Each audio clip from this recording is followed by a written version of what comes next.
한국 사람이 앓고 있는 심리적인 질병 두 가지가 있습니다. 하나는 조급증이고 하나는 화병입니다.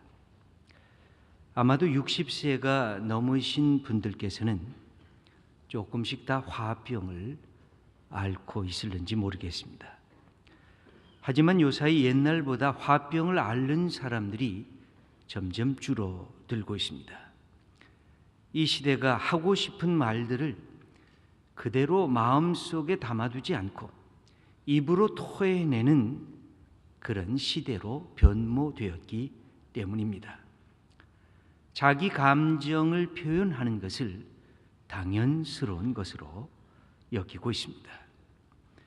그러나 화병은 줄어든 것 같은데 서로 사납게 다투는 일이 더 많아지고 있는 것을 볼 수가 있습니다. 옛날에는 참던 것이 지금은 참지를 않는다는 뜻입니다. 그러다 보니 조급증이 반면에 더욱더 늘어나고 있습니다. 이 조급증은 잘 고쳐지지를 않고 있습니다. 어떻게 보면 국민적인 정서가 되고 있습니다. 빨리라고 하는 이 말은 우리가 무의식 중에도 그냥 입으로 튀어나오는 말이기도 합니다. 어린 자녀들에게 부모들은 야 빨리 좀 일어나라, 빨리 좀 밥 먹고 학교 좀 가라, 야 좀 빨리 숙제해라. 어릴 때뿐만 아니라 자녀가 크면 빨리 좀 결혼해라, 그리고 빨리 애 낳아라, 빨리 취직해라, 돈 좀 벌어라. 빨리 죽으라는 말만 안 할 뿐이지 이 빨리 하라고 하는 이 말은 아마 우리의 삶 속에 깊숙이 이렇게 배어 있는 것을 볼 수가 있습니다. 우리나라처럼 퀵 서비스가 발달한 나라가 도대체 어디 있겠습니까? 짜장면 하나 배달하는데 곳곳에 어디든지 뛰어가는 나라. 외국인이 보면 혀를 두르는 것입니다. 운전할 때도 앞차가 천천히 가면 저 차는 왜 빨리 안 가고 늦장 부리냐고 투덜이댑니다. 그런데 남의 차가 나보다 더 빨리 가면 갑자기 화가 나서 더 빨리 운전을 하는 우리의 모습을 봅니다. 한국만큼 이렇게 속성학원이 이렇게 많은 나라가 또 어디 있겠습니까? 이런 조급증, 좋은 것이 많이 있을 겁니다. 그런데 이 조급증의 문제는 기다림이 없다고 하는 것입니다. 부족하다는 것입니다. 그러다 보니까 조급증의 사람은 쉽게 지쳐버리고 맙니다. 불안해지기 시작합니다. 괜히 화가 납니다. 잘 안 되면 신경이 날카로워지고 작은 문제가 생겨도 아주 철저하게 자기 방어적이든지 그 반대로 남을 쉽게 공격하려고 대들게 됩니다. 때로는 핏대를 올립니다. 신경질을 아무에게나 퍼부으려고 하는 성향이 우리 속에 점점 커져가고 있습니다. 여러분, 12월 달은 기다림의 계절이라고 할 수가 있습니다. 우리가 지금도 기다리고 있습니다. 이번 수요일 19일은 대한민국의 지도자를 새롭게 뽑는 날입니다. 이것은 우리나라의 정치적 대사이고 국가 대사라고 말씀드릴 수가 있습니다. 우리가 양 정당의 진영을 보면 얼마나 조급한가를 그냥 한눈에 우리가 금방 인식할 수가 있습니다. 마치 줄기 살기처럼 상대방을 향해서 마구 공격을 합니다. 네거티브 흑색 선전을 통해서 상대방을 매도하면서 진흙탕 속에 들어가고 있습니다. 이런 정치적 쌈박질을 보면 우리가 얼마나 정치적인 후진국인가를 가슴 아프게 느낄 수밖에 없습니다. 그럼에도 불구하고 19일이 지나면 대한민국의 대통령이 결정이 됩니다. 앞으로 5년간 그 지도자에게 우리의 국정을 맡겨야 하는 것입니다. 그래서 우리 국민 한 사람 한 사람 투표 결정권이 매우 중요한 것입니다. 도대체 누구를 뽑을까? 많은 사람들이 스스로에게도 질문하고 친구들에게도 질문합니다. 우리가 그리스도인들이 세 가지를 특별히 봐야 될 것 같습니다. 첫째는 지도자의 성품을 보아야 합니다. 책임지는 지도자인가? 국민과 마음으로부터 소통하고 국민을 긍휼히 여기는 지도자인가? 섬김의 마음을 갖고 있는 지도자인가? 그 자질을 보아야 할 것입니다. 어떻게 지금까지 삶을 살아왔는가? 그것을 우리는 먼저 봐야 할 것입니다. 두 번째로는 그 지도자 곁에 어떤 사람들이 포진하고 있는가? 정치, 경제, 교육, 과학, 문화, 예술 이 모든 방향을 어떤 방향으로 이끌어갈 준비를 갖추고 있는 사람들, 그 주위 사람들이 어떤 사람들인가를 우리가 살펴봐야 할 것입니다. 세 번째는 우리 대한민국이 하나님의 축복의 역사를 이 짧은 시간 안에 받았습니다. 대한민국이 지금까지 받았던 축복을 그대로 이어갈 수 있는 그런 지도자인가? 아니면 퇴보할 지도자인가를 우리는 결정해야 할 것입니다. 대한민국이 받은 축복의 역사가 뭘까요? 첫째는 산업화와 정보화를 통한 경제 발전, 그래서 세계 10대 경제국에 도달할 만큼 발전된 이 축복의 역사가 어떻게 지속될 수 있을까? 두 번째는 민주화와 인권의 신장을 이렇게 짧은 시간 내에 이렇게 축복받은 백성이 또 어디에 있겠습니까? 그 다음에 세 번째는 북한의 전쟁의 위협 속에서도 그것에도 불구하고 대한민국의 정체성을 지키며 지구촌의 평화와 자유를 위한 축복의 통로로 이 대한민국을 하나님께서 사용하셨습니다.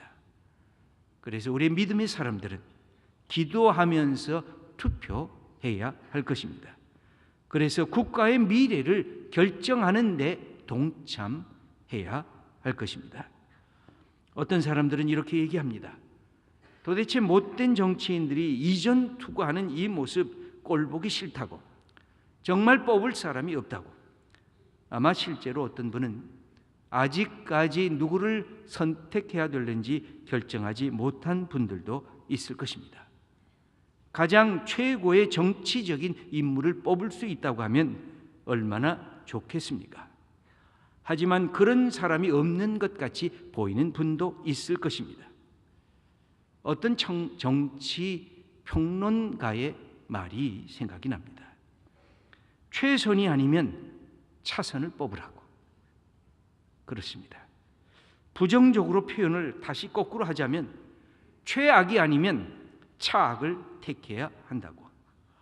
우리 국민들 그리고 우리 그리스도인들은 다 선거 투표에 참여해야 할 것입니다. 우리 그리스도인들이 믿는 것은 하나님께서 이 백성을 향한 섭리를 갖고 계시다고 믿기 때문에 그렇습니다. 그래서 우리가 더욱더 투표해야 합니다. 이 땅에 하나님의 나라를 세우는 것이 우리에게 맡겨주신 일이기 때문에 그렇습니다. 우리 국민들에게 그 다음에 결정되고 맡겨진 몫이 있습니다. 누가 되든 그 지도자가 내 마음속에 부족하고 마음에 안 드는 부분이 있을 것입니다. 모자라는 부분이 있을 것입니다. 그것은 우리 국민 모두가 그 다음에는 한 마음으로 함께 돕고 이 땅에 대한민국의 새로운 역사를 우리가 세워 나가야 할 것입니다. 이 12월은 그런 정치적인 기다림의 그런 시간인 동시에 우리에게 더 중요한 것이 있습니다. 진정한 지도자, 참된 통치자, 왕 중의 왕, 이 땅에 참된 평화를 가져다 주는 분, 이 세상의 역사를 하나님의 공의와 정의로 다스리시는 이분이 오신 성탄절을 기다리는 날이기도 합니다. 이 땅에 오실 메시아를 오랫동안 기다렸던 오늘 본문에 시몬이라고 하는 인물이 등장을 합니다. 네덜란드의 빛의 화가라고 알려졌던 렘브란트가 그렸던 시몬의 노래라고 하는 그림, 여러분 본 적이 있습니까? 이것은 참 아주 흥미롭고도 놀라운 그림입니다. 여기에 어린 아기 예수님을 백발과 수염이 성성한 시몬이 그렇게 바라보고 있습니다. 눈은 반쯤 감았습니다. 그러면서 지긋하게 바라보고 있습니다. 그 얼굴은 아주 놀랍습니다. 감동에 겨워하고 있습니다. 참으로 이렇게 귀한 일이 있구나. 그리고 시몬이 하나님께서 약속하신 메시아의 오랜 기다림을 하나님께서 성취시켜 주셨구나. 그러면서 이 어린아이가 내가 그동안 기다리던 메시아인가 하시 시몬의 그 표정, 여러분 렘브란트가 어떻게 이렇게 그 표정을 섬세하게 그릴 수가 있는지 아주 놀랄 뿐인 것입니다. 시몬은 가슴 깊은 속에서 울려나오는 그 기쁨을 그렇게 노래합니다. 29절을 보면 주제여 이제는 말씀하신 대로 종을 평안히 놓아주시는도다. 기다림의 사람 시몬이었습니다. 그런데 하나님께서 내 영을 이제 데리고 가셔도 괜찮겠습니다. 내가 이제 평안히 눈을 감을 수가 있겠습니다. 내가 주님의 구원을 보았기 때문에 그렇습니다. 내가 하나님의 아들의 하나님의 위로를 기다리고 있었는데 하나님께서 이것을 허락해 주셨기 때문에 그렇습니다. 로마 제국의 엄청난 억압과 핍박 속에서 신앙의 자유와 나라의 독립을 잃어버린 이 이스라엘 백성들에게 하나님께서 구원의 역사를 새롭게 베풀어 주셨군요. 여러분 공자가 한 말을 기억하십니까? 아침에 도를 들으면 저녁에 죽어도 여한이 없다. 조문도 석사가의다. 그런 말을 하면서 그 도 듣고 그것을 실천하는 열망에 있었지만 시므온은 그것보다 더 큰 것이었습니다. 그의 평생을 기다린 것이었습니다. 이스라엘 백성들이 수백 년 동안 기다렸던 어둠의 세월을 새롭게 열어가는 이 빛의 역사, 그것이 바로 시몬이 간직했던 그 기쁨이었습니다. 그 이마에 깊은 주림이 두려웠습니다. 머리가 백발이고 수염이 백발입니다. 그 믿음의 세월을 인고의 세월을 통해서 지냈는데 이 인생의 마지막에 하나님께서 약속하신 이 메시아, 어머니 마리아의 품에 있었던 그 성전으로 들어오는 아기 예수, 그 메시아를 품에 안으면서 그 기쁨으로 감격해서 바라보는 그 시므온의 기다림, 이것이 바로 렘브란트의 이 그림입니다. 여러분 기다림의 영을 갖고 계십니까? 기다림의 영이 없으면 인간은 더 이상 인간답게 살 수가 없습니다. 여러분 뭘 기다리고 있습니까? 기다림이 없다는 것은 소원이 없다는 것입니다. 소원이 없다는 것은 인생을 제 마음대로 그냥 아무렇게나 살아도 괜찮다는 것입니다. 기다림이 없다는 것은 희망이 없다는 것이고 기대하지 않는 삶을 살고 있다는 것입니다. 여러분 기다림만큼 인생에서 소중한 것이 어디에 있을까요? 기다리는 사람은 긴장하지만 설렘이 있습니다. 기다릴 줄 아는 사람은 인내합니다. 자기에 맡겨진 삶을 하나하나 만족하면서 살아갑니다. 기다림이 없으면 인생의 실패를 합니다. 기다림이 없으면 축복을 다 잃어버리고 맙니다. 임신한 여인이 자궁 속에서 자라나는 아기를 10개월 동안 마음으로부터 기다릴 때에 그 아기를 가슴에 품을 수가 있는 것입니다. 열심히 공부하고 준비한 학생들이 힘들고 어렵지만 그 시험 시간을 기다리고 시험에 합격해서 결과를 맺으면서 마음에 그 기쁨을 누리는 것입니다. 기다림이 없는 곳에는 성취가 없습니다. 기다림이 없는 곳에는 기쁨도 감격도 없는 것입니다. 길고 어두운 겨울밤을 지내야 이 아침에 동토르는 태양을 맞이할 수가 있는 것입니다. 봄에 그렇게 수고하고 땀 흘리고 모든 것 노력하면서 씨를 뿌려야 가을에 풍성한 수확을 맺게 되는 것입니다. 우리 하나님께서는 우리들에게 기다림의 영을 허락해 주셨습니다. 준비하는 영성입니다. 하나님의 섭리와 은총을 믿는 믿음의 영성이 기다림의 영성입니다.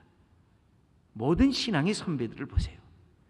다 기다림의 영을 지니고 있었습니다. 아브라함도 하나님이 약속하신 아들 이삭을 얻기 위해서 25년의 기다림의 세월을 보내야 했습니다. 이스라엘 백성들은 종되었던 애굽 땅에서 무려 400년 동안의 기다림의 세월을 갖고 있었습니다. 모세가 이스라엘 백성을 인도하면서도 가나안 약속의 땅에 들어갈 때까지 40년간의 광야의 헤매임은 기다림의 세월이었습니다. 기다림이란 하나님의 축복을 경험하기 위한 그런 은혜의 사건, 그것이 바로 기다림의 사람들의 모습인 것입니다. 우리가 성탄절을 맞이하면서 대림절이라고 그렇게 말하고 있습니다. 대강절이라고도 합니다. 하나님께서 임재하시고 하나님께서 강림하는 것을 우리가 기다리는 절기라고 하는 것입니다. 인간의 세계를 꿰뚫고 들어오시는 하나님의 섭리, 하나님의 사랑, 하나님의 빛의 역사를 우리가 기다리고 있는 것입니다. 하나님은 창조주 하나님이십니다. 하나님은 역사의 주인이십니다. 하나님은 우리를 사랑하시고 구원하시기를 원하시는 하나님이십니다. 이 하나님께서 이 땅에 우리가 갖고 있는 이 삶의 어두움의 역사를 다 깨뜨려버리는 이 은총을 우리가 기다리고 있는 것입니다. 여러분, 예수님이 누구십니까? 예수님이 하나님의 아들이십니다. 예수님이 곧 하나님이십니다. 어둠을 밝히는 빛이십니다. 죽음의 위협을 넘어서는 생명의 하나님이 예수님이십니다. 죄 가운데 신음하는 사람들에게 용서하시는 은총을 베풀어 주시는 분이 바로 우리의 하나님이십니다. 거짓과 불의한 세상 속에서 진리가 여기에 있다, 하나님의 공의와 정의가 여기에 있다, 그렇게 선언하시는 분이 바로 예수 그리스도이십니다. 다툼과 갈등 속에서 전쟁하고 전투하고 싸우고 있는 이 세상 속에 하늘의 평화를 주시기 원하시는 분이 바로 예수 그리스도이십니다. 시몬은 바로 이 예수 그리스도를 보면서 하나님의 섭리, 하나님의 은혜의 역사에 깊이 사랑하는 마음으로 그 앞에 서게 됩니다. 시몬의 그 놀라는 얼굴, 평안한 얼굴, 기대와 설렘이 가득한 그 모습이 바로 우리의 모습이 되어야 하지 않겠습니까? 우리에게 기다림이 없으면 우리는 아무것도 아닌 것입니다.